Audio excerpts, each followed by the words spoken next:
বাবা রে বাবা, কি গরম! সূর্যি মামা, তুমি তোমার তেজ যদি একটু কমাও তাহলে বড় ভালো হয়। বৃষ্টিরও তো দেখা নেই। মরণ বলি, বসে আছো কেন? রাজসভাতে যাওয়া নেই? গিন্নি, আছে, যাওয়া আছে, তবে আজ সবাই একটু দেরি করে যাবে। খুব গরম পড়েছে কিনা। আরে বাস, গিন্নি, দেখেছো? তোমাকে তো সারা জীবন দেখে আসছি গো, নতুন করে আর কি দেখার আছে? আমাকে না, আমাকে না, নারকোল গাছে দেখো কত ডাব হয়ে রয়েছে। দেখেছি, ডাবের জল পেট ঠান্ডা করে শুনেছি, তবে কারো মাথা বিগড়লে মাথা ঠান্ডা করে না। হ্যাঁ, আমি তোমার মাথা ঠান্ডা করার কথা ভাবছি না গিন্নি। কি? শোনো, ডাব অনেক হয়েছে, কিছু ডাব পেড়ে নিয়ে যাই মহারাজের জন্য। মহারাজ ভারী খুশি হবেন। সে তো বুঝলাম, কিন্তু এত ডাব পারবে কে? তুমি বলি, বুড়ো বয়সে কি হাত পা ভেঙে শুয়ে থাকতে চাও? ওই যে এই গুলটে, ন্যাপলা, এদিকে আয় তো। এই যে, এখন আমার একটা কাজ কর দেখি। কি কাজ দাদু? ডাব পারতে হবে, বুঝলি? কিন্তু আমি ডাব নারকল কিচ্ছু খাবো না। আচ্ছা আচ্ছা, তোদের জন্য বিকেল বেলা মুড়ির মোয়া নিয়ে আসবো, কেমন?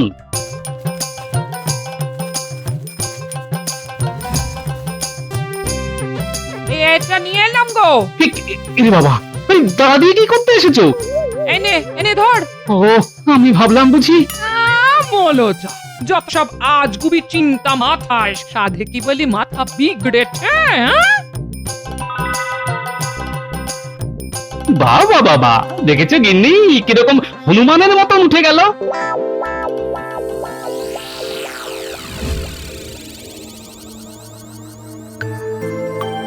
কি ব্যাপার রানী? দাসী মুখে খবর পেলাম তোমার নাকি শরীর খারাপ হয়েছে। পেটে খুব যন্ত্রণা শুরু হয়েছে মহারাজ। সে কি? এমন তো হবার কথা নয়। না না না না, রাজবৈদ্যকে এক্ষুনি খবর করতে হচ্ছে। আই, কে আছো?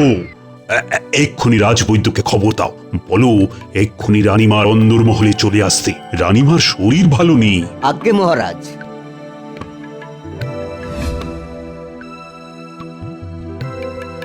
প্রণাম মহারাজ। প্রণাম রানীমা। রানীমাকে দেখুন তো। কি হয়েছে রানীমা? আপনাকে বেশ দুর্বলও দেখছি। পেটে খুব যন্ত্রণা শুরু হয়েছে। নারীর গতিও খুব কম, দুর্বলতা আছে। জিভটা একটু দেখি রানীমা। কি বুঝলে কবিরাজ?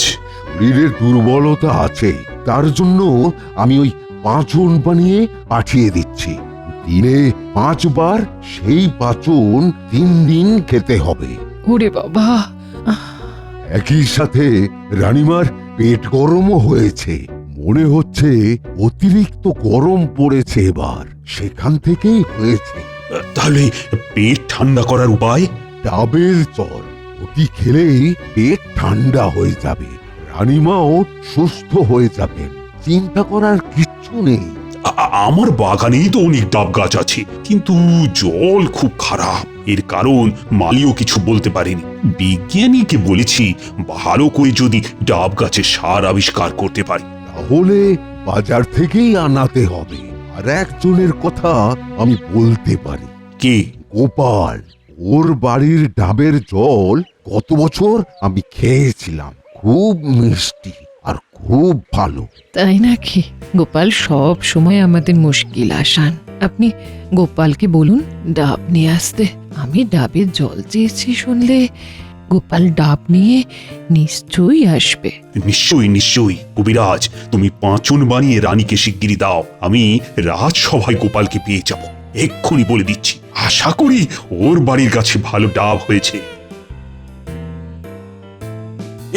এসব কি গোপাল? প্রণাম মহারাজ।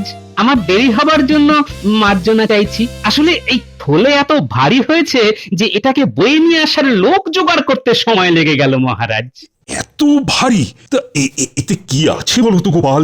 মহারাজ, আমি সবার জন্য আমার বাড়ির গাছের ডাব নিয়ে এসেছি। খুব ভালো ডাব হয়েছে দেখলাম, তাই ভাবলাম নিয়ে আসি। রাজসভা শেষ হলে রানীমাকেও দিয়ে আসবো মহারাজ। গোপাল, গোপাল, তুমি আমার যে কি উপকার করলে আমি বোঝাতে পারবো না তোমাকে। কি হয়েছে মহারাজ? শোনো শোনো গোপাল, রানীর খুব শরীর খারাপ, তা বৈদ্য রানীকে ডাবের জল খেতে বলেছে। এও বলেছে তোমার বাড়ির ডাবের জল খুব মিষ্টি, রানীর নিশ্চয়ই পছন্দ হবে। রানীর এখন খুব প্রয়োজন ডাবের জল খাওয়া। সে কি মহারাজ, তাহলে তো আর বিলম্বের কোনো প্রশ্নই ওঠে না মহারাজ। চলুন চলুন, এক্ষুনি রানীমার কক্ষে চলুন। হ্যাঁ হ্যাঁ হ্যাঁ, সেটাই দরকার। তা তোমার গাছে আরো ডাব আছে তো? বিলক্ষণ মহারাজ, অনেক ডাব হয়েছে। বেশ বেশ বেশ, শোনো, আজকের মতো রাজসভা এখানেই শেষ। আবার গোপাল মুশকিল আসান, না, শুধু ডাবের জল খাইয়ে মহারাজ আর রানীমার আরো প্রিয় হয়ে ওঠা আমি কিছুতেই হতে দেব না গোপাল।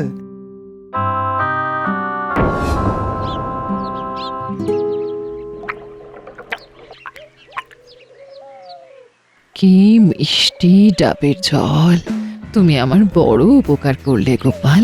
আমার শরীর এখন অনেকটাই সুস্থ লাগছে। বলো গোপাল, তুমি কি চাও? কি বলছেন রানীমা, বাড়ির গাছের ডাবের জল মিষ্টি, এটা হলো আমার সৌভাগ্য রানীমা।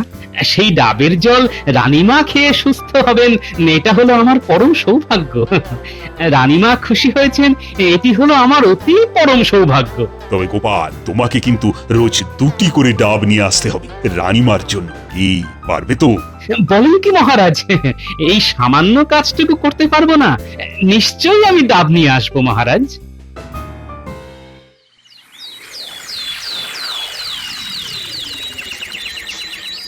গোপাল, তোমার কাছে আমি বিশেষভাবে কৃতজ্ঞ। কেন আমাকে লজ্জা দিচ্ছেন মহারাজ? আমি এমন কি আর করেছি? সত্যি গোপালের কত বিনয়!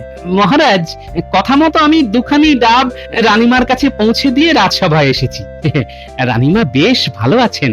মহারাজ, রানীমাকে রোজ কি ডাবের জল খেতেই হবে? কবিরাজ, তুমি বলো।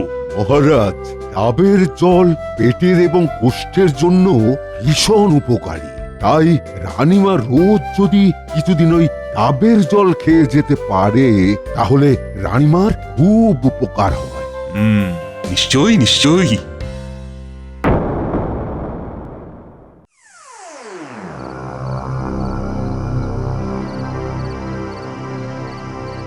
আপনি বলুন মন্ত্রীমশাই, কি করতে হবে? এক লাহমাই করে ফেলবো, শুধু আপনি আমাদের দিকটা একটু দেখবেন। ওদের চিন্তা করতে হবে না, শুধু আমার কাজটা করে দিলেই হলো। বলুন তো, ওই গাছটা কেটে উড়িয়ে দিচ্ছি। চুপ কর গাধা।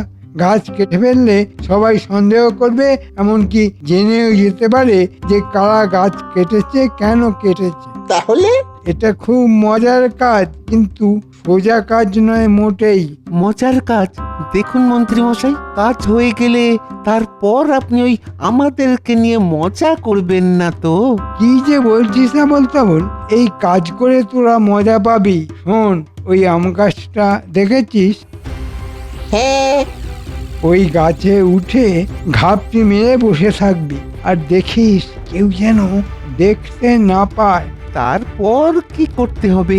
কোনো লোকজন এদিকে এই ডাব গাছের সামনে এলেই আম গাছ থেকে ওই ডাব গাছে গুলতে ছুঁড়ে ডাব ফেলতে হবে, তাহলে লোকজন ভূতের ভয় পেয়ে যাবে। এই কাজ এ তো আমরা কত করেছি। আমার হাতের নিশানায় একটা ডাবও বাদ যায় না। বাহ বাহ! হ্যাঁ, এটা খুব মজার কাজ। সবাই ভাববে যে ডাব গাছে ভূত আছে। তাহলে কাল সকাল থেকে এই কাজে লেগে পড়।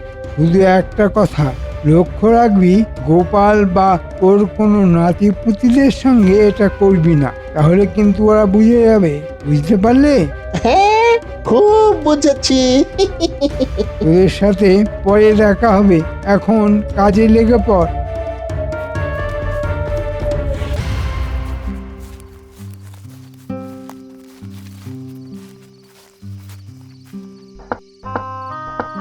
কে এলো এত রাতে? আহ পণ্ডিত, তাড়াতাড়ি দরজা খোলো।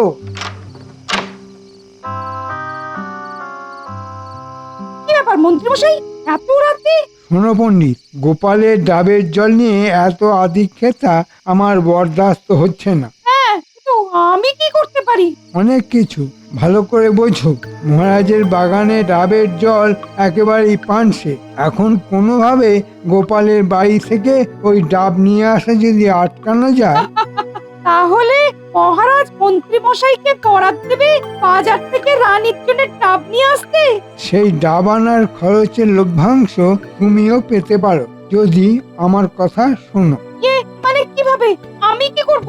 তোমাকে কাল রাজসভায় বলতে হবে গোপালের ডাব গাছে ভূত আছে। তুমি প্রমাণ পেয়েছো, কেউ ওই গাছের পাশ দিয়ে গেলে ডাব নিজে থেকেই নিচে এসে পড়ছে, কারো মাথায় যখন খুশি পড়তে পারে।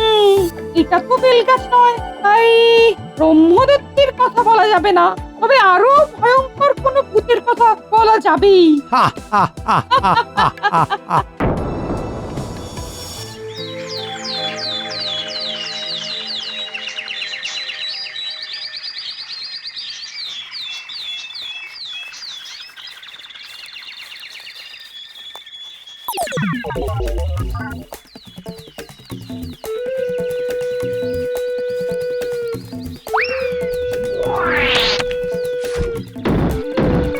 রে বাবা, খুব জোর বেঁচে গেছি, আর একটু হলেই তো মাথায় পড়তো। চল যাওয়া যাক। ওরে বাবা রে, গেছি রে, ওরে বাবা রে, ওরে বাবা রে, ওরে বাবা রে। এ আবার কিরকম ভৌতিক কাণ্ড রে, এভাবে ডাব পড়তে তো কোনোদিন দেখিনি। চল চল চল, শিগগির শিগগির এখান থেকে চল। কি ব্যাপার, তোমরা এই সকাল সকাল দৌড়ে দৌড়ে কোথায় যাচ্ছ? পণ্ডিত মশাই, আপনাকে আপনাকে পেয়ে ভালো হয়েছে। আচ্ছা আচ্ছা, ওই গোপালের বাড়ির সামনে যে ডাব গাছ দেখা যাচ্ছে, হ্যাঁ দেখতে পাচ্ছি। ওই গাছে নিকাত ভূত আছে। সে কি, নারকোল গাছে ভূত? বেল গাছেই তো থাকে শুনেছি। এ কি, তোমার মাথা দেখছি আলুর মতন ফুলে গেছে। ডাব ডাব আমার মাথায় পড়েছে। আচ্ছা, তোমরা চলো আমার সাথে, দেখা যাক। ঘটা তৈরি? হ্যাঁ, দেখিস এমন ভাবে কুলতি ছুটতে হবে যাতে ওই পণ্ডিতের পায়ের কাছে ডাব পড়ে। ওরে বাবা রে, ওরে বাবা রে, এই এই ডাব গাছে সত্যি ভূত আছে। পালা এখান থেকে, পালা। আমি যা বলার তার সবাই বলবো, তোমরা চিন্তা করো না, ওই গাছে সত্যিই ভূত আছে। কিন্তু এ কি করে সম্ভব মহারাজ? আমি আমার নাতিদের দিয়ে রোজ ডাব পাড়াচ্ছি, কই কোথাও তো কোনো সমস্যা নেই। গোপাল, এ কথা কেউ বলছে না যে তুমি ভূত পোষো, কিন্তু ওই গাছে ভূত আছে এটা প্রমাণিত। কি বলো পণ্ডিত? প্রথমেই বলি মহারাজ, আমি 100% নিশ্চিত ওই গাছে ভূত আছে, আমি নিজে দেখেছি। পণ্ডিত, তুমি নিজে দিনের বেলা ভূত দেখলে? গোপাল, ব্যাঘাত ঘটিও না। ভূত নয়, ভূত নয়, ভূতের খেলা দেখেছি। শুধু আমি একা নই, আরো দুজন আমার সাথে ছিল। তাদের মধ্যে একজন ভূতের ছোড়ার ডাবে জখম হয়েছে পর্যন্ত। ভূত আমাকেও আক্রমণ করেছিল। আচ্ছা পণ্ডিত, তুমি অত সকালে আমার বাড়ির সামনে নারকেল গাছ দেখতে এসেছিলে বুঝি? না মানে কোনোদিন তো ওই সময় তোমাকে ওখানে দেখা যায় না, তাই বলছি আর কি। কি বলবো বলো তো গোপাল, আমি যে তোমার বাড়িতেই যাচ্ছিলাম, ভাবলাম যাই একটু গোপালের বাড়িতে গেলে গোপাল নিশ্চয়ই আমাকে একটু ডাবের জল খাওয়ার অনুরোধ করবে, কিন্তু তোমার গাছের ভূত যে হিল পাটকেলের মতন ডাব ছুঁড়ে মারবে তা কি করে বুঝবো বলো? বেশ, তা কারা ছিল তোমার সাথে? কি জানো গোপাল, আমার পেটটা পুঁতে নিয়ে আমি তো আর ভূতের ওঝা নই, তবে তুমি চাইলে তারা নিশ্চয়ই রাজসভায় এসে রাজাকে বলবে। মহারাজ, আমার মনে হচ্ছে সত্যি ওই গাছে ভূত আছে, আর সবার মঙ্গলের জন্য ওই গাছ কেটে ফেলাই উচিত। কিন্তু ডাবের জল বড় মিষ্টি, রানীর খুব উপকার হয়েছে। আপনি কিচ্ছু চিন্তা করবেন না মহারাজ, আমি খুব ভালো বাজারের সেরা মিষ্টি ডাব রানীমার জন্য নিয়ে আসবো। প্রথম কথা মহারাজ, আমি বিশ্বাস করি না ওই গাছে ভূত আছে। গোপাল, কথাটা বিশ্বাস বা অবিশ্বাস নয়, কিন্তু মহারাজ, তাহলে আজকেই কাঠুরে নিয়ে যাচ্ছি গাছ কাটার জন্য। না না না না, আজকেই দরকার নেই। আমি কালকে পর্যন্ত দেখতে চাই। আমিও জানতে চাই মহারাজ, সত্যি ওখানে ভূত আছে কিনা।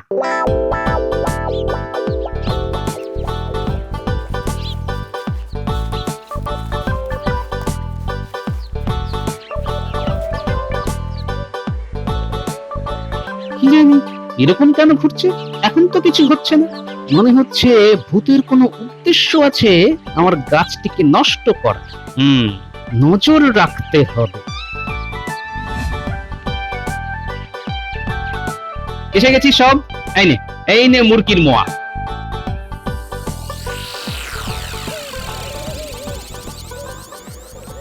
একটা বড় বিপদ হয়েছে বুঝলি, আমাদের নারকোল গাছে নাকি ভূত আছে। হ্যাঁ, মা আর বাবা ওই গাছের পাশ দিয়ে আর যাচ্ছিল, হঠাৎ নাকি দুটো ডাব এসে সামনে পড়ে। আবার ফেরার সময়ও একই কাণ্ড হয়েছে। মা বাবা খুব ভয় পেয়ে গেছে। না না, কিন্তু আমি ভাবছি এতে ভয় পাবার কিছু নেই, মানে ভূতের ভয়। কিন্তু কেউ ভূত হয়ে চুপি চুপি লোকজনকে ভয় দেখাচ্ছে কিনা সেটাও দেখতে হবে বুঝলি।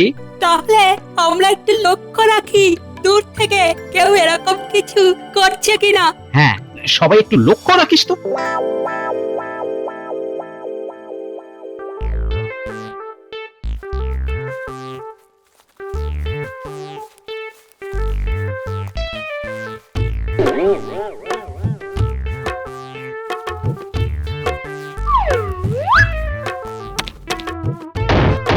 ওরে হাবুল, হাবুল, ভাগ ভাগ ভাগ! ওরে এই গাছে ভূত আছে রে, সত্যি ভূত আছে।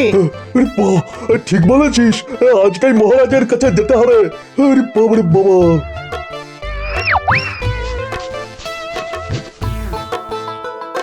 তোরা ঠিক দেখেছিস? আগো দাদু, ওই আম গাছ থেকে একটা গুলতির মতো জিনিস ছুটে যাচ্ছে আর ডাব পড়ছে। তাহলে আম গাছে ভূত আছে। হ্যাঁ, ওই ভূতকে তাড়াতে হবে।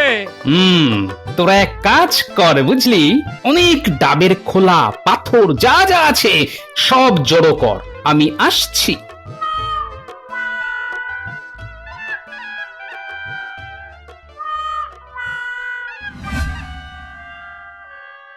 যা শুনছি আর যা বুঝছি, আজকেই আমাদের কাজ শেষ।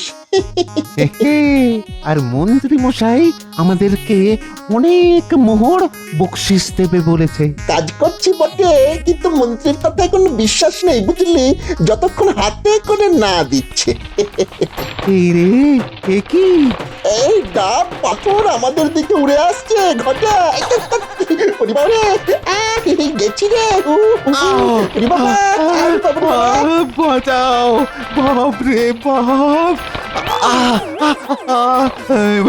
বাঁচাও, বাঁচাও, বাপ রে বাঁচাও!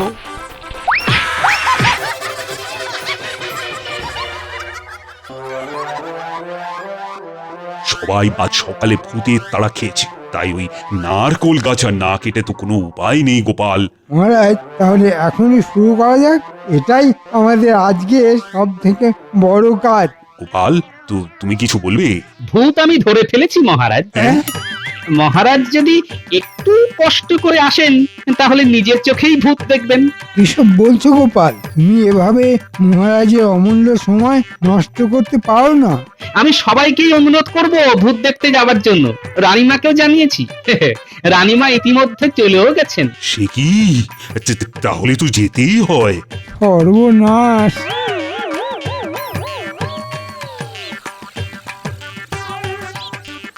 মহারাজ, এই হলো আপনার ভূত। ভূতেদের নাম বটা আর ঘটা।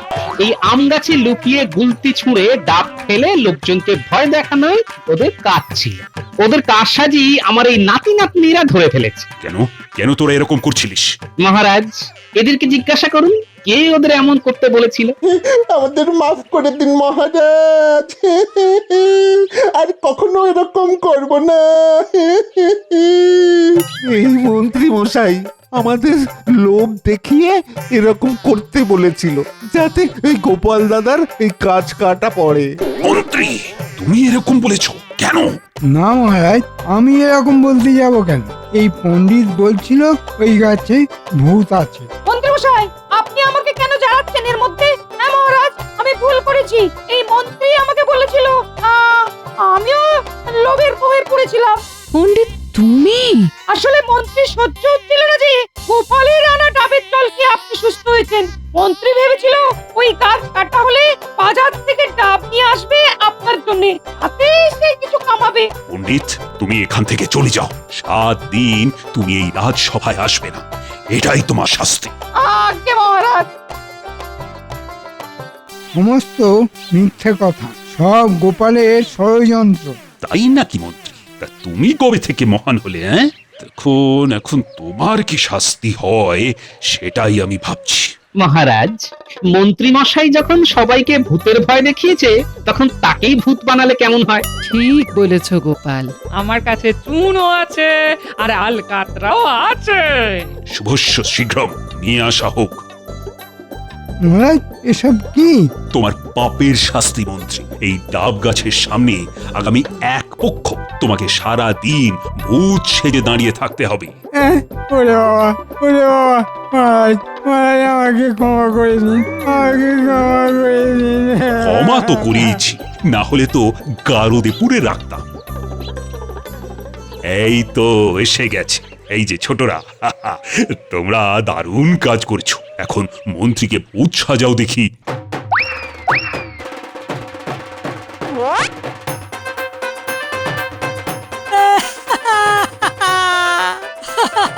লাগা লাগা লাগা, পুরো ভূত লাগছে।